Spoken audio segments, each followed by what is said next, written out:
तो बाजार आज और कल में आपका स्वागत है। शो के जरिए आज के बाजार का पूरा एक्शन बताएंगे, साथ ही बुधवार की स्ट्रैटेजी और शेयरों में कमाई के शानदार मौके आपको बताएंगे।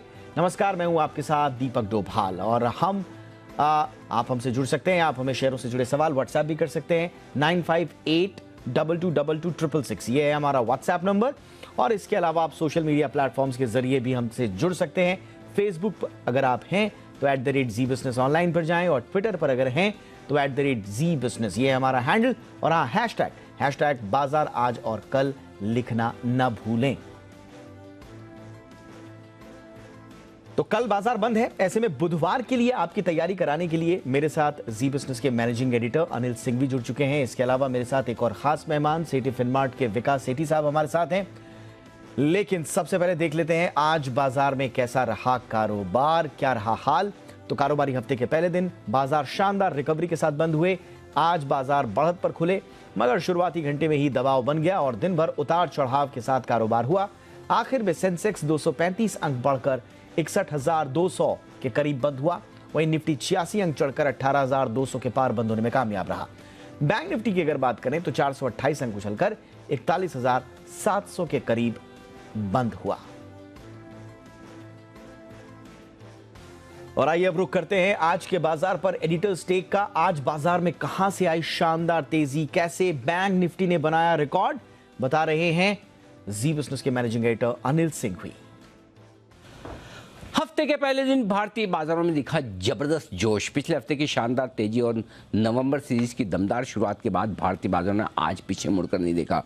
बड़े गैप के साथ खुलने के आसार तो थे, क्योंकि अमेरिका में शुक्रवार को अच्छी तेजी रही। डाउ में 400 अंकों की उससे जोश आया। 18,100 के ऊपर की वीकली क्लोजिंग भी मिली थी, लेकिन उतनी मजबूत शुरुआत हुई नहीं जितना सोच रहे थे, और यही बाजार के लिए अच्छा हुआ। उसके बाद सीमित दायरे में कारोबार करता हुआ 18,050 18,125 की मजबूत सपोर्ट जोन में जब निफ्टी पहुंचा, बस वहीं से खरीदारी लौटती हुई दिखी और बाजार वहां से खरीदारी करके वापस से अच्छी मजबूती के साथ 18,200 के ऊपर बंद होने में कामयाब रहा। तो क्लोजिंग के लिहाज से एक बहुत ही बेहतरीन शानदार क्लोजिंग, और दिन के दौरान 18,250 के आसपास सुबह सुबह पहुंचा भी। जहां तक बैंक निफ्टी का सवाल है, आज बैंक निफ्टी जहां पर बंद हुआ है 41,685 के आसपास, ये लाइफ टाइम हाई क्लोजिंग है। जी हाँ, अब तक का सबसे हाईएस्ट लेवल क्लोजिंग बेसिस पर। वैसे सबसे हाईएस्ट लेवल 41,840 का है, उससे बेहद करीब है, लेकिन क्लोजिंग बेसिस पे 41,500 के ऊपर हम कभी बंद हुए नहीं थे पहले। आज पहली बार बंद हुए, तो ऐतिहासिक लेवल पर आज बैंक निफ्टी बंद हुआ है। और लीडरशिप में बैंक निफ्टी से आई, क्यों आई? क्योंकि एसबीआई ने बड़े दमदार नतीजे पेश किए। इसके अलावा निफ्टी में जो मजबूती बनी वो मेटल शेयरों से बनी, और इसके अलावा ब्रिटानिया ने जो जबरदस्त नतीजे पेश किए, इसने पूरा मूड माहौल बदल दिया। तो अच्छे नतीजों के दम पर एफआईज की खरीदारी, ग्लोबल मार्केट्स की तेजी, डॉलर इंडेक्स में कमी आना, और साथ ही साथ तकनीकी तौर पर 18,100 की वीकली क्लोजिंग जो शुक्रवार को मिली, ये सारे वो कारण थे जिनके दम पर भारतीय बाजारों में जोश आता हुआ दिखा और एक बहुत ही दमदार मजबूत शुरुआत इस हफ्ते की होती दिखी। और कल बाजार बंद है, छुट्टी है, लेकिन उसके बावजूद सेकंड हाफ में बाजार ने फिर से रफ्तार पकड़ के अच्छी क्लोजिंग देने का प्रयास किया, जो कि कॉन्फिडेंस बढ़ाने वाली है। चलिए, तो अब रुक करते हैं हमारे खास मेहमान का। हमारे साथ हैं सेठी फिनमार्ट के विकास सेठी जी। सेठी सर, बहुत बहुत स्वागत है सर आपका। बुधवार की पोजिशनल, लॉन्ग टर्म सब बारे में जानेंगे, लेकिन फिलहाल जैसा सर बता रहे हैं, अनिल सर ने जैसा कि बताया कि शानदार जो पॉजिटिव संकेत हैं ग्लोबली और हमारे अपने, सबके बलबूते आज पोस्ट लंच मार्केट ने शानदार काम किया। आज का आकलन मार्केट का कैसे करेंगे सर? नहीं, बिल्कुल दीपक, बेहद ही दमदार तेजी हमारे बाजारों में देखने को मिली, और ये हम पिछले 3-4 दिनों से देख भी रहे हैं। और अब तो क्या इंटरनेशनल क्यूज भी नेगेटिव नहीं है या पॉजिटिव है। डॉलर इंडेक्स का नीचे आना, जो कि एक लेगार्ड सेक्टर, जो आज मेटल सेक्टर ने भी परफॉर्म किया। फिर बैंकिंग सेक्टर ने बहुत ही अच्छा किया, जिस तरह से स्टेट बैंक ऑफ इंडिया और बैंक ऑफ बड़ौदा के ओवर द वीकेंड नतीजे आए, उसके बाद एक धुआंधार तेजी पीएसयू बैंकिंग स्टॉक्स में देखी गई। और बाकी भी कई छोटे मोटे सेक्टर्स ने भी सपोर्ट किया, और हमारे बाजार जहां bank Nifty life time high पे बंद हुआ, निफ्टी भी अभी अपने लाइफ टाइम के आसपास, हाई के आसपास पहुंच गया है। और मुझे लगता है जल्दी ही हम निफ्टी में भी लाइफ टाइम हाई के लेवल देखेंगे। बाकी बाजार में सेंटीमेंट्स बहुत ही अच्छे हैं।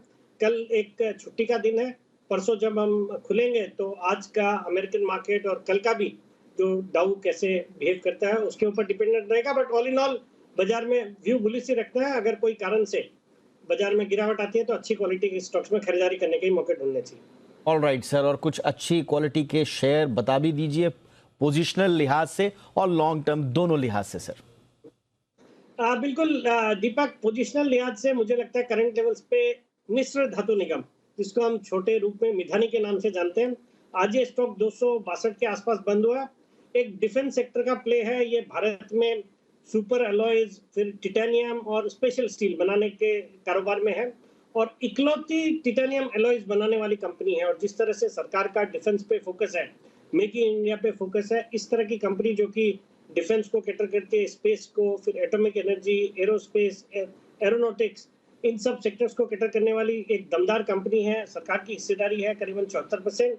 बाकी एक जबरदस्त ऑर्डर बुक भी है और फंडामेंटल्स बहुत ही अच्छे हैं। मुझे लगता है ये स्टॉक यहाँ से भी ऑल्दो अपने हाइस के आसपास चल रहा है, बट यहाँ से भी अच्छा करना चाहिए। पोजिशनली इसमें खरीदारी करने की सलाह है। मेरा इसमें टारगेट है 285 रुपए का और स्टॉप लॉस रखना है 250 रुपए का। और जहां तक मेरी लॉन्ग टर्म पिक का सवाल है, मुझे लगता है करंट लेवल्स पे एक्रिसिल में खरीदारी करनी चाहिए। इनका कैरिसिल नाम का ब्रांड है और ये क्वार्ट्ज किचन सिंक बनाने वाली दुनिया की one of the largest manufacturer है।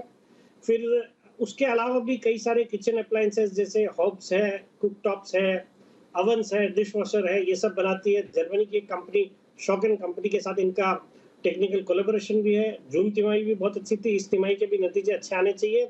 और बाकी आइकिया के साथ भी टाई अप किया हुआ है, आइकिया में भी इनके प्रोडक्ट्स अवेलेबल है, जो कि एक बड़ा पॉजिटिव है। इस स्टॉक पे भी मैं लॉन्ग टर्म के लिहाज से बुलिश हूँ। अच्छे फंडामेंटल्स है, ऑपरेटिंग प्रॉफिट मार्जिन करीबन 20%, रिटर्न ऑन इक्विटी 25%। फिर एबेकस फंड जो सुनील सिंघानिया जी का एक पॉपुलर फंड है, वो भी इस स्टॉक में करीबन 6.15% स्टेक ओन करता है। मुझे लगता है ये स्टॉक आने वाले 9 से 12 महीने के लिए करंट लेवल्स पे खरीदना चाहिए। 750 रुपए के मेरे इस पर टारगेट। ऑलराइट, तो सेठी सर ने दिए हैं आपको दो खास सलाह। पोजिशनल पिक के तौर पर आप मिधानी चुन सकते हैं, जिसको मिश्र धातु निगम कहते हैं। इसका टारगेट सेठी सर ने दिया है 285 का, स्टॉप लॉस लगाना है 250 का। और लॉन्ग टर्म पिक सेठी सर की है एक्रिसिल, जिसका टारगेट इन्होंने रखा है 750। 9 से 12 महीनों का नजरिया लॉन्ग टर्म लेकर चले। ये दोनों विकास सेठी सर की राय। आप कुछ कॉलर्स के भी सवाल ले लेते हैं। व्हाट्सएप के जरिए, सोशल मीडिया के जरिए हमारे पास कुछ सवाल आए हैं और खुद साक्षात हमारे साथ एक कॉलर भी जुड़ चुके हैं। मितेश कुमार जी मुंगेर से जुड़ चुके हैं। दो शेयरों को लेकर इनका सवाल है। मितेश जी पूछे सर। ये सर मेरा शेयर आईटीसी और विप्रो के ऊपर है। आईटीसी मैंने कुछ समय पहले लिया था 240 के भाव पे 6000 शेयर। ओके, चलिए पहले आईटीसी की बात कर लेते हैं। विप्रो 15 दिन पहले लिया है। अच्छा। 377 के भाव पे 377, 1000 शेयर है भाई साहब। ऑलराइट, हाँ सेठी सर आईटीसी। हाँ जी, हाँ जी। हाँ, कोई हड़बड़ी नहीं है मुझे बेचने का, मैं लंबे समय तक रख सकता हूँ, पैसे का कोई अभी जरूरत भी नहीं है। ओके, तो क्या करना चाहिए? ठीक है सर। दोनों में आप लॉन्ग टर्म स्ट्रैटेजी पूछ रहे हैं? हाँ, लॉन्ग टर्म मैंने 2, 4, 5 साल 6 साल कितना भी रख सकते हैं। Alright sir, alright sir. Sethi sir ITC और विप्रो। बिल्कुल दीपक, पहले तो मितेश कुमार जी को बधाई देना चाहूंगा। आईटीसी को बहुत अच्छे लेवल्स पे लिया और होल्ड किया और बहुत अच्छे मुनाफे पे बैठे हुए हैं। बट यहाँ पे भी मुझे लगता है यहाँ से अच्छे अपसाइड आने वाले क्वार्टर्स में, आने वाले सालों में डेफिनेटली देखने को मिलेगी।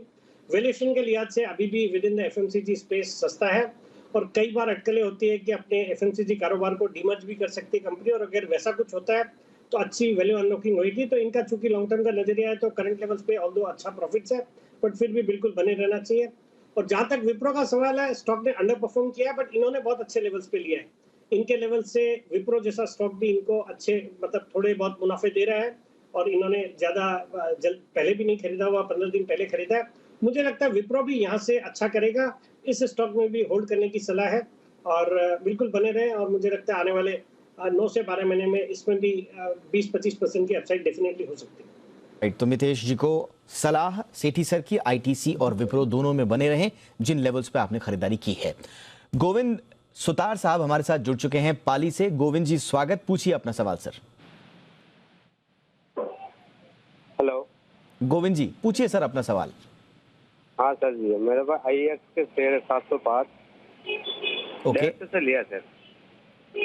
किस भाव पे लिया था आपने? 150। सेठी सर, गोविंद जी 750 शेयर हैं आईएक्स के और 150 के भाव पर लिए हुए हैं, क्या करना चाहिए?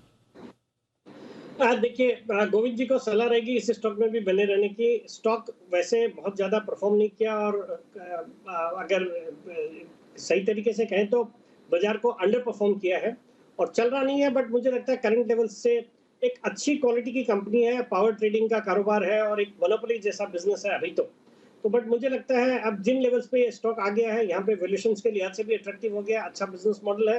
मुझे लगता है इन लेवल्स पे बिल्कुल होल्ड करना चाहिए। इन्होंने थोड़े बहुत नुकसान पे बैठे हैं, बट समय देंगे तो नुकसान भी भरपाई होगा और अच्छे मुनाफे भी आएंगे। तो I would maintain a hold in IEX at the current levels. Patience दिखाना है, होल्ड करें लंबे समय के लिए। गोविंद सुतार जी को सेठी सर की सलाह, आईईएक्स को होल्ड करके रखें। अगले कॉलर हमारे आलोक कुमार मुंबई से जुड़ रहे हैं। आलोक जी, स्वागत है आपका। पूछिए सर, सेठी सर से अपना सवाल। सर, बॉम्बे से बोल रहा हूँ। जेंसर टेक मैंने बाई किया था 400 स्टॉक। मेरा बाइंग प्राइस है 360। Buying price 360। हाँ, लॉन्ग टर्म व्यू है मेरा, तो क्या करना चाहिए सर? ऑलराइट, जेंसर टेक लॉन्ग टर्म व्यू 360 के लेवल पे खरीदा है सर, क्या करना चाहिए आलोक जी को? आलोक जी के साथ थोड़ा सिंपैथी है। बहुत ऊंचे लेवल्स पे इन्होंने इस स्टॉक को ले लिया है और सभी मिड कैप आईटी स्टॉक्स में और not even mid cap, frontline IT stocks में भी हमने अच्छा खासा करेक्शन देखा है। अब करंट लेवल्स पे देखिए, ये कंपनी हर्षवर्धन गोयनका ग्रुप की कंपनी है और अच्छी क्वालिटी की कंपनी है। बट हमने देखा जितने भी आईटी कंपनीज है वो एक एट्रिशन की प्रॉब्लम से गुजर रहे थे। वेज हाइक से इनके कॉस्ट भी बढ़े हैं, थोड़े मार्जिन्स भी डिप्लीट हुए हैं। बाकी आने वाले क्वार्टर्स में अब मुझे लगता है यहाँ से अच्छे अपसाइड सब में देखने को मिलेंगे। तो इन्होंने ऊंचे लेवल्स पे लिया, उसके लिए तो इंतजार करना पड़ेगा। और अगर इनके पास इन्वेस्टेबल सरप्लस फंड्स है तो मुझे लगता है करंट लेवल्स पे थोड़ा बहुत और एवरेज कर सकते हैं, जिससे इनके जो कॉस्ट ऑफ एक्विजिशन है वो कम हो जाएगा। अच्छी क्वालिटी की कंपनी है। मुझे लगता है देर समय जब आईटी में तेजी होगी तो ये स्टॉक भी अच्छा करेगा। तो करंट लेवल्स पे थोड़ा और खरीद के एवरेज करें। तो आलोक जी को सलाह, जेंसर टेक पर बने रहें, लेकिन जब मौका मिले तो एवरेज करना ना भूलें। आगे बढ़ते हैं, हमारे कुछ और कॉलर्स के सवाल हमें आए हैं। हरीश गौतम जी अलीगढ़ से, इन्होंने अपना सवाल भेजा है व्हाट्सएप के जरिए। टाटा स्टील पर इनकी क्वेरी है सर। 150 के आसपास शेयर है, 100 के भाव पर इन्होंने खरीदा था, क्या करना चाहिए? नहीं, हरीश जी को भी सलाह यही रहेगी कि अब ये जब मेटल स्टॉक्स अच्छा करने लगे हैं, अभी थोड़ी देर पहले मैं बता भी रहा था कि डॉलर इंडेक्स में जो गिरावट आई है उसका एक फायदा हो रहा है। बट ये तो शॉर्ट टर्म है। बट मुझे लगता है इन लेवल्स पे अब मेटल स्टॉक्स में बिल्कुल निबल करना शुरू करना चाहिए, इन्वेस्टमेंट करना चाहिए। और इन्होंने जिन लेवल से खरीदा है वहां से 5-6% के ऑलरेडी अपसाइड इनके पास है। तो मुझे लगता है टाटा स्टील में करंट लेवल्स पे बिल्कुल बने रहे। और आने वाले दिनों में जब मेटल सेक्टर की दिक्कतें दूर होगी, चाइना पूरा खुल जाता है, रशिया यूक्रेन की प्रॉब्लम सॉल्व होती है, तो मुझे लगता है एक बहुत ही जबरदस्त डिमांड यूरोप से आने वाली है। यूक्रेन में इंफ्रास्ट्रक्चर की क्रिएशन होना है, रशिया में भी इंफ्रास्ट्रक्चर पे अच्छा स्पेंड होना है। मुझे लगता है steel stocks would do well और टाटा स्टील का तो यूरोप में अच्छा खासा एक्सपोजर है। तो हम bullish on the entire metal sector from here on और टाटा स्टील एक अच्छा स्टॉक है टू बी विद। जी, टाटा स्टील में फिलहाल बने रहें, ये है सेठी सर की राय। अगले कॉलर हमारे साथ जुड़ रहे हैं राकेश सैनी साहब मुंबई से। राकेश जी, स्वागत है आपका, पूछिए अपना सवाल। रेमंड का शेयर है 50 शेयर 330 के 5 की रेट से, और दूसरा है लेमन ट्री, ये अपना 40 शेयर है, यानी 240 शेयर है 40 की रेट पे, और तीसरा है सर बोरो एलटीडी 79 शेयर है 189 की रेट पे। होल्ड करूँ या सर सेल कर दूं? ओके, राकेश जी को सलाह सर, सेठी सर। पहले रेमंड पर। पहले तो राकेश जी को बधाई देनी चाहिए रेमंड के लिए, लेमन ट्री के लिए। बहुत ही अच्छे लेवल्स पे इन्होंने क्वालिटी स्टॉक्स लिए हैं और रेमंड में तो 4 गुना कर लिया है अपनी कैपिटल को। बहुत ही अच्छे लेवल पे इन्होंने निवेश किया है और हाल ही में जो नतीजे आए थे, नतीजे तोड़फोड़ थे, मतलब बहुत ही शानदार नतीजे पेश किए रेमंड ने। और करंट लेवल से भी मुझे लगता है और अपसाइड आने वाले दिनों में देखे जा सकते हैं। आज हालांकि थोड़ा बहुत प्रॉफिट बुकिंग, बोलते हैं ना, buy on rumours and sell on news, अच्छे नतीजों के बाद थोड़ी प्रॉफिट बुकिंग आई है। But all said and done इस स्टॉक में बने रहने की सलाह है। और जहां तक लेमन ट्री का सवाल है, ये स्टॉक आजकल मेरा पसंदीदा स्टॉक रहा है। हाल ही में मैंने 2-3 बार अपने चैनल पे जो 2:30 बजे वाला सेगमेंट है सदाबहार सेठी साहब के शॉर्ट टर्म पिक्स, वहां पे रेकमेंड किया हुआ है। और होटल सेक्टर पे मैं बुलिश हूँ। मुझे लगता है इस क्वार्टर में नतीजे बहुत ही दमदार रहेंगे। जिस तरह से होटल्स की ऑक्यूपेंसी लेवल्स है या टैरिफ रेट्स है, या जिस तरह के नतीजे अभी तक जिन होटल स्टॉक्स के नतीजे आए हैं, जैसे EIH के नतीजे आ चुके हैं, ओरिएंटल होटल्स के नतीजे आ चुके हैं, मुझे लगता है lemon tree also would do well. Although इनको अच्छा खासा मुनाफा है, बट मुझे लगता है इनको इसमें भी बने रहना चाहिए। एक अच्छी क्वालिटी की होटल कंपनी है। और तीसरा स्टॉक मैं समझ नहीं पाया, बोरोसिल सर, बोरोसिल। बोरोसिल। बोरोसिल रिन्यूएबल्स की बात कर रहे हैं। Borosil renewables. Borosil renewables, yes sir. हाँ, ये भी एक स्टॉक जो कि मेरे रडार पे रहता है और कई बार मैंने इसको भी निचले लेवल्स पे रिकमेंड किया है। सोलर ग्लास बनाने वाली इकलौती और एक सबसे बड़ी कंपनी, और हाल ही में इन्होंने यूरोप में 2 अधिग्रहण किए हैं, जिसके बाद और जिस तरह से यूरोप में एनर्जी की क्राइसिस है, गैस के प्राइसेस बढ़े हुए हैं, तो सोलर एनर्जी पे बड़ा फोकस है यूरोप का। तो मुझे लगता है ये स्टॉक लॉन्ग टर्म में बहुत अच्छा करेगा यहाँ से, तो बिल्कुल निष्फिक्र होकर इस स्टॉक में भी बने रहने की सलाह। चलिए, तो रेमंड, लेमन ट्री और बोरोसिल रिन्यूएबल्स, इन तीनों शेयरों पर राकेश जी को बने रहने की सलाह है लॉन्ग टर्म व्यू और पर्सपेक्टिव से। ये अब देखते हैं जी बिजनेस के मैनेजिंग एडिटर अनिल सिंघवी बुधवार के लिए बाजार पर क्या स्ट्रैटेजी बनाने की सलाह दे रहे हैं। बुधवार सुबह जब हम ट्रेडिंग के लिए लौटेंगे तो देखते हैं 2 दिनों के डाउ के एक्शन पर नजर आएगी, और उसके अलावा देखते हैं कि किस तरह के संकेत आपको डाउ फ्यूचर से मिलते हैं। लेकिन जिन पर हमें नजर रखनी है, पहली चीज़ तो ये कि हमारे बाजारों के बंद होने के वक्त डाउ फ्यूचर्स लगभग 80-85 पॉइंट ऊपर थे, 15-20 पॉइंट ऊपर नैस्डैक फ्यूचर्स है, यानी कि एक मजबूत ट्रेडिंग सेशन रहना चाहिए आज रात को, और बुधवार का सेशन भी कैसा होता है वो देखेंगे। डॉलर इंडेक्स 111 के आसपास है, बॉन्ड यील्ड 4% के आसपास है, इन पर नजर रहेगी। कोई न्यूज़ फ्लो ऐसा आ गया ग्लोबल मार्केट से तो वो तो देखेंगे ही हम, लेकिन हमारे अपने ट्रिगर्स में FIs की तरफ से किस तरह के आंकड़े आते हैं, वैसे खरीदारी बरकरार है। ज़्यादा ना खरीदे, कोई खास ना बेचे, तब भी हमारे लिए ठीक है। डॉलर इंडेक्स 111 के आसपास से टिका रहे काफ़ी है। करेंसी हमारी पिछले 2 सेशन में आज और शुक्रवार को अच्छी मजबूत हुई है, ये भी एक अच्छा पॉजिटिव फैक्टर है। जहाँ तक लेवल्स का सवाल है, जो लेवल्स इंपॉर्टेंट होंगे आपके लिए, बुधवार को 18,050, 18,125 सपोर्ट का काम करेगा, और ऊपरी स्तरों पर 18,300, 18,350 तक जाने की पहली कोशिश निफ्टी की होगी। उसके बाद देखते हैं आगे क्या कुछ होता है। Bank Nifty life time high पर जो क्लोजिंग मिली है, एक अच्छा ब्रेकआउट मिला। अब जो बैंक निफ्टी के लिए मजबूत सपोर्ट है वो 41,300 से लेकर 41,500 के रेंज में, ये 200 पॉइंट की रेंज बहुत मजबूत सपोर्ट है। और एक बार 41,850 को पार करके टिका बैंक निफ्टी, जो कि लाइफ टाइम हाई होगा, तो फिर 42,000 और उसके आगे बढ़ने की संभावना इसी हफ्ते आपको नजर आएगी। तो ओवरऑल मूड माहौल पॉजिटिव है, बाजार लाइफ टाइम हाई के आसपास पहुंचते हुए दिख रहे हैं, निफ्टी बैंक निफ्टी दोनों में। यानी कि जब 2 दिनों के बाद हम लौटेंगे ट्रेडिंग के लिए तो बहुत ही दमदार मजबूत ट्रेड होने की पूरी संभावना है। चलिए, आप फटाफट से ऑप्शन की स्ट्रैटेजी बताने के लिए इस वक्त हमारे साथ kiranjadhav.com के आशीष केलकर जी जुड़ चुके हैं। आशीष जी, बहुत बहुत स्वागत। सर बताइए, बुधवार ऑप्शंस के जरिए कहाँ मौके बनेंगे? Very good evening. देखिए, बहुत ही बेहतरीन हमें चार्ट के ऊपर देखने को मिला है, और वो है टाटा कम्युनिकेशन। टाटा कम्युनिकेशन का ओवरऑल से देखते हैं तो मानता हूँ कि आने वाले 2 से 3 ट्रेडिंग सेशन में एक अच्छा खासा रैली देखने को मिलेगा। तो ऑप्शन के जरिए हमें ट्रेड करना है तो 1320 रुपए का कॉल ऑप्शन हम खरीद के चलेंगे। आज का क्लोजिंग प्राइस 29 के आसपास है, इसी लेवल के आसपास खरीदने का मौका ढूंढना चाहिए। स्टॉप लॉस जो हम लगाएंगे वो 24 रुपए का रहेगा, और मैं मानता हूं कि इस वीकेंड तक ये जो ऑप्शन है वो 45 तक जाने की संभावना पूरी दिखाई दे रही है। चलिए, शुक्रिया आशीष जी। टाटा कम्युनिकेशंस 1320 की कॉल 29 के स्तर पर, और टारगेट 45 का। फटाफट से अब ग्रुप करते हैं सेठी सर का। सेठी सर, बुधवार के लिए इंट्राडे? बिल्कुल दीपक, बुधवार के लिए इंट्राडे खरीदारी करने की सलाह होगी टाटा मोटर्स के डीवीआर में। रिपीट कर रहा हूँ, डीवीआर को खरीदना जो आज 241 के लेवल पे बंद हुआ है।